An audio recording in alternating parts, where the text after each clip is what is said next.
On nous dit que l'Afrique ne pèse rien dans l'économie française, que la France pourrait tourner la page, couper les ponts, changer de partenaire. Mais cette illusion, c'est celle d'un voleur qui nie l'existence du coffre qu'il vide chaque nuit. Aujourd'hui, on remet les chiffres à leur place. Et la vérité face à la façade. Dans l'extrait de la vidéo qui va suivre, Nathalie Yamb déconstruit les discours officiels, minimisant l'importance de l'Afrique dans l'économie française. Elle met en lumière les mécanismes de domination économique et les pratiques néocoloniales qui perpétuent la dépendance de l'Afrique vis-à-vis de la France. Mais avant, si tu veux que ce genre de vérité circule, partage cette vidéo. Commente, abonne-toi et surtout continue de penser par toi-même. L'éveil ne commence pas à la télé, il commence en toi. Dans la première partie, elle déconstruit les chiffres officiels qui sont trompeurs. Nathalie Yamb souligne que les statistiques officielles indiquent que l'Afrique représente seulement 3 à 5% du commerce extérieur français. Un chiffre qui semble rassurant, mais qui cache mal la réalité. Ces chiffres sont des vitrines. Ils ne tiennent pas compte de tout ce qui ne transite pas officiellement. Les détournements, les contrats opaques, les entreprises sous-traitantes françaises opérant en Afrique. Elle remet en question ces chiffres, arguant qu'ils ne reflètent pas la réalité du pillage économique systémique que subit l'Afrique. Dans la deuxième partie, les mécanismes de prédation économique, elle détaille les instruments de domination économique utilisés par la France, tels que le franc CFA, les accords de coopération déséquilibrés et la présence d'entreprises françaises exploitant les ressources africaines sans réelle contrepartie pour les populations locales. Ce que la France ne dit pas, c'est qu'elle tire une grande partie de sa stabilité économique de ses anciens territoires coloniaux, et ce n'est pas une théorie, c'est un système. Le franc CFA permet à la France de contrôler la masse monétaire de 14 pays africains.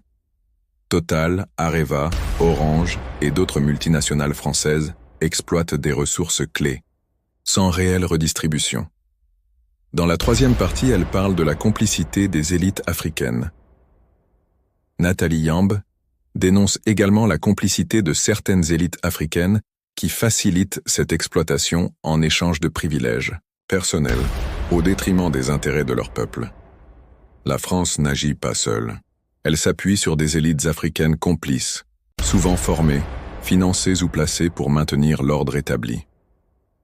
Tant que ces gouvernements trahissent leur peuple pour plaire aux bailleurs de fonds étrangers, la domination économique continuera. Et c'est ce que Yamb ose dire, là où beaucoup se taisent. Bonjour, je m'appelle Nathalie Yamb.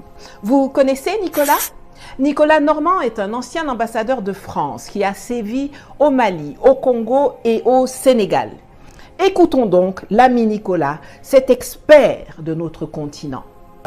Ce sont des pays quand même dépendants de l'étranger, n'est-ce pas? Ce sont des pays pauvres qui n'ont pas beaucoup de ressources, même s'il y a de l'or au Mali, même s'il y a un peu de pétrole au Niger, ils ont absolument besoin de partenariats. Le problème, c'est que la Russie ne leur apporte aucune aide, sauf une aide militaire pour faire une garde prétorienne autour des putschistes, en fait. Ça, personne d'autre ne pouvait le faire. Ce sont des pays très pauvres et qui n'ont pas de moyens budgétaires. Et la Russie elle-même a le PIB de l'Espagne. C'est un pays pauvre qui n'apporte pas d'aide, qui fait payer ses services. Ces mercenaires Wagner, il faut les payer, alors que Barkhane et les appuis militaires français étaient gratuits pour les pays africains. Donc, je crois que les pays africains vont se lasser de payer les Russes. Ils sont nombreux, comme lui, à venir nous expliquer que l'Afrique est pauvre, qu'elle ne représente rien dans le commerce extérieur français. Il y a 2 ans, j'ai engagé un palabre sur Twitter, devenu X, avec l'ex-ambassadeur de France aux Nations Unies et aux États-Unis, Gérard Haraud. Il m'a d'ailleurs promptement bloqué, ainsi que toute une flopée d'Africains qui avaient également réagi avec moi. Le 2 octobre 2022, l'ami Gérard a publié que toute l'Afrique ne représente que 5% de tout le commerce extérieur et des investissements français. Et que même dans les 5% là, c'est l'Afrique anglophone qui est majoritaire. Quelques heures plus tard, son 5% avait baissé à 4%. Vous me direz, c'est toujours mieux que les 3% auxquels nous ramène l'ami Nicolas.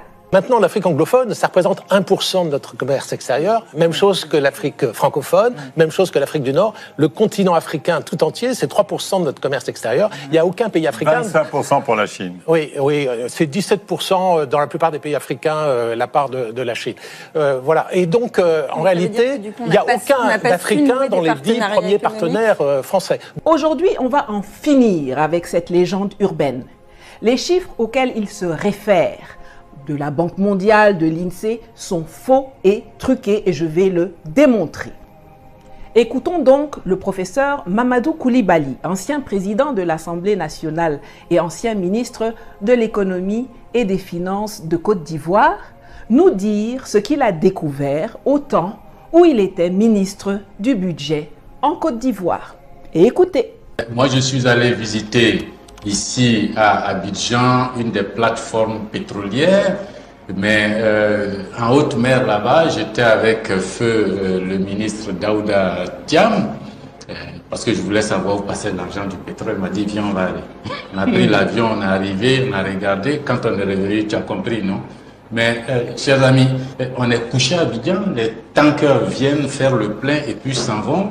Et puis c'est eux qui nous disent, bon, on a pris 10 barils, 20 barils, et nous on comptabilise ça dans le budget. Ça fait que on est pays pétrolier, mais notre production ne dépasse jamais les 40 000 barils jour. 40 000 barils, c'est rien du tout. Mais en même temps, depuis 1960, là-bas, on n'a pas été capable de construire une raffinerie ici pour raffiner ce pétrole ici et puis le vendre ici. Ce petit pétrole-là s'en va et puis on commande du pétrole nigérian pour le raffiner ici et le vendre ici. Après, on se plaint des fluctuations du dollar. Faut pas vous en tenir aux parités, au taux que les gens donnent. Ce n'est que la partie visible. Ce qu'il dit là, qui se passait en Côte d'Ivoire en 2000, ça rejoint, ça corrobore ce que le Congolais Pascal Lissouba, qui fut premier ministre de 1963 à 66, puis président de la République du Congo de 92 à 97, a raconté pour la postérité, c'est-à-dire pour nous, dans un documentaire en 2001, Magnéto. Ça commence sur les puits de pétrole eux-mêmes. Les installations industrielles sont à 600 km de Brazzaville, près de la ville de Pointe-Noire, au bout d'une des rares routes bien goudronnées du pays. On a suivi les panneaux, il faut prendre à droite. C'est indiqué. Voilà le terminal pétrolier de Djeno. C'est ici que transite le pétrole, extrait par Elf, pour son compte et celui du pays. Les puits sont en mer. Au bout d'un chemin, il n'y a rien à voir, si ce n'est quelques tuyaux qui s'enfoncent dans l'océan, derrière une grille. Problème, à partir de cette grille, fini le Congo, tout est contrôlé par Elf, dans le plus grand secret. C'est ce qu'affirme l'ancien président de la République, Pascal Lissouba. Selon lui, le Congo ne savait même pas combien de pétrole était extrait de son sous-sol. Nous ne savions rien de ce qui se passe et nous n'avons même pas la quantité du pétrole qui sortait de notre pays. Nous ne la connaissions pas. Vous voulez dire que les autorités congolaises ne la connaissaient pas. Ne connaissaient pas la quantité de pétrole extraite de leur sol? Par quel moyen? Pour le savoir, il aurait fallu que les Congolais puissent se rendre ici, sur cette bouée qu'on devine plus qu'on ne la voit. Loin des regards, c'est là que les pétroliers viennent charger le pétrole. Seulement voilà, les navires sont Elf, les employés sont Elf, les chiffres sont donnés par Elf, et les autorités du Congo assurent qu'elles n'ont pas les moyens d'aller vérifier.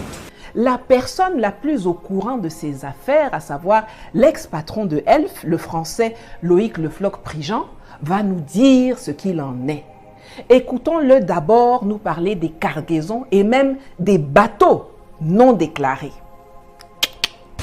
Au large de ces plages, des quantités de pétrole importantes auraient ainsi été acheminées sans que les officiels congolais n'en soient mis au courant. Parfois même des navires entiers.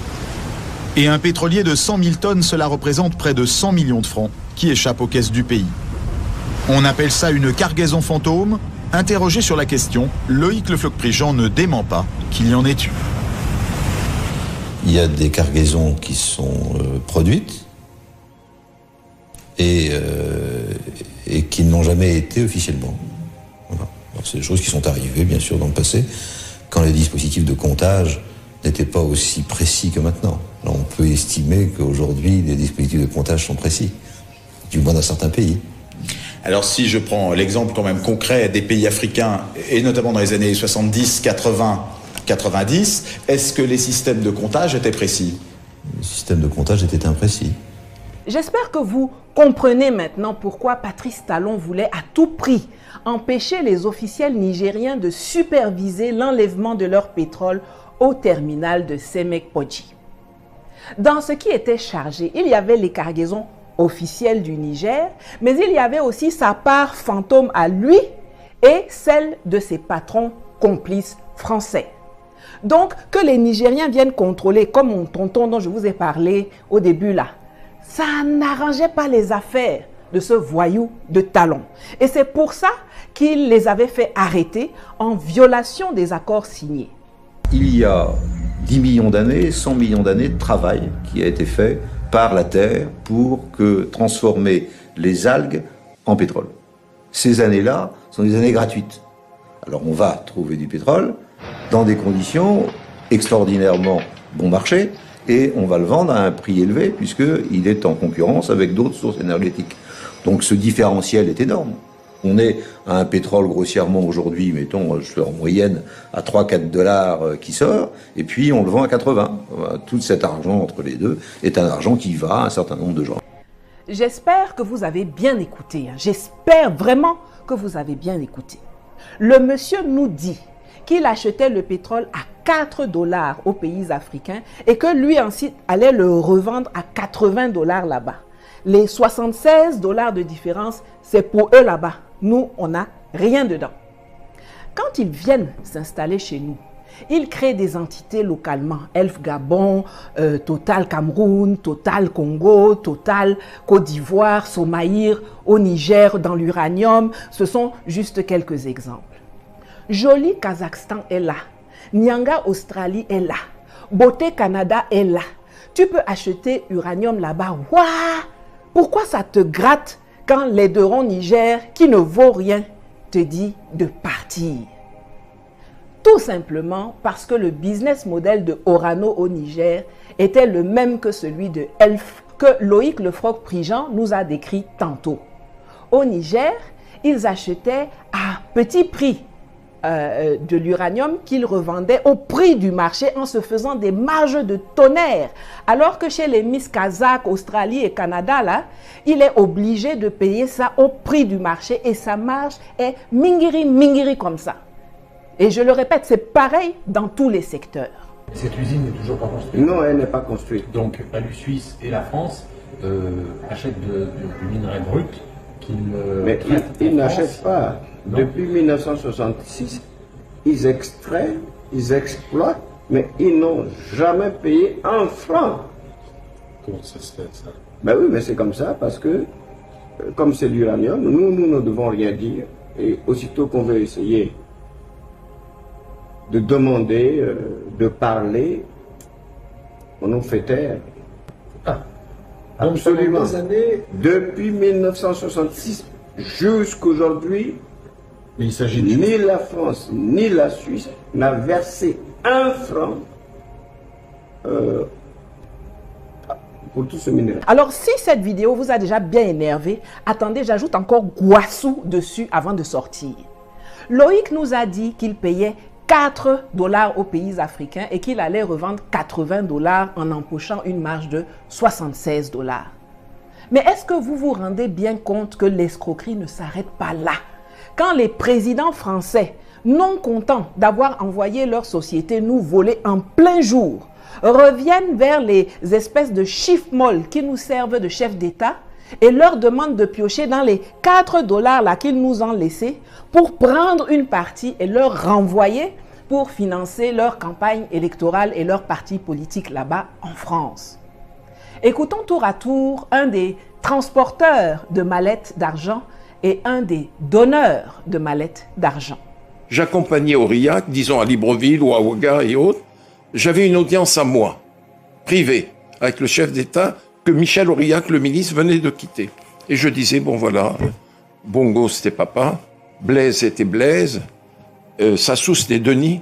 Je dis, bon, Denis, la campagne de 88 arrive, il est bon que tu puisses contribuer au financement de ton ami Jacques. Et il disait, ok, banco, on y va? Tout de suite. Tout de suite. Tout de suite. C'est vous qui demandiez les sommes, c'est eux qui décidaient? Non, c'est eux qui décidaient. Mais jamais ça n'est descendu en dessous d'1 million de dollars. Jamais.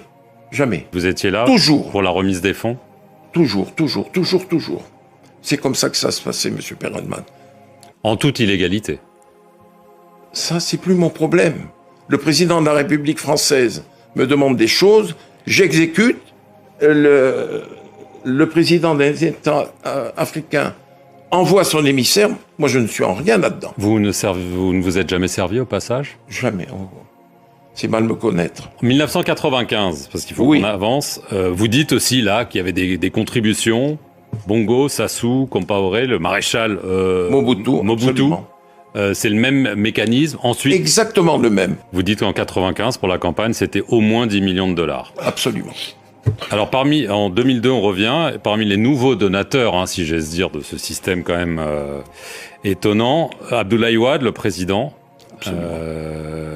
et Laurent Gbagbo, beaucoup plus étonnant, président de gauche. Il a avoué à sa sortie de prison de la Cour pénale internationale que vous et Dominique de Villepin, vous l'avez fait cracher au bassinet. Président, pourquoi vous donnez les 3 millions d'euros, c'est-à-dire les 2 milliards dont vous parlez? Parce qu'ils m'ont demandé. Mais vous ne donnez pas à tous ceux qui vous le demandent. Ah non, mais écoute, c'est Chirac. Dont acte. Je récapitule. Les impôts, ils ne paient pas. Les charges, ils nous facturent. La quantité, ils sous-déclarent. Et ce qu'ils déclarent, ils sous-paient. Et ce qu'ils sous-paient là, ils récupèrent une partie pour financer leurs activités politiques en France. Dire que l'Afrique ne représente que 3% du commerce extérieur et des investissements français pour fermer leur bouche là. Postez dorénavant le lien de cette vidéo que je termine en laissant la parole au meilleur sachant de ces pratiques. J'ai nommé le président français Jacques Chirac. On oublie seulement une chose, c'est qu'une grande partie de l'argent qui est dans notre porte-monnaie vient précisément de l'exploitation, depuis des siècles, de l'Afrique. Pas uniquement, mais beaucoup viennent de l'exploitation de l'Afrique. Alors, il faut avoir un petit peu de bon sens, je ne dis pas de générosité, de bon sens, de justice, pour rendre aux Africains, je dirais, ce qu'on leur a pris. Voilà, vous savez ce qu'il vous reste à faire. Likez, commentez, partagez le lien et si vous le pouvez, contribuez à mes cagnottes dont le lien s'affiche à l'écran. À bientôt. Ce que cette vidéo révèle, c'est que l'Afrique est loin d'être pauvre. Elle est pillée et elle le sera tant que nous ne comprendrons pas le poids stratégique de notre continent dans l'économie mondiale. Rompre les chaînes, ce n'est pas seulement quitter une monnaie ou fermer une ambassade, c'est reprendre le contrôle de nos ressources, de nos idées et de notre destin économique.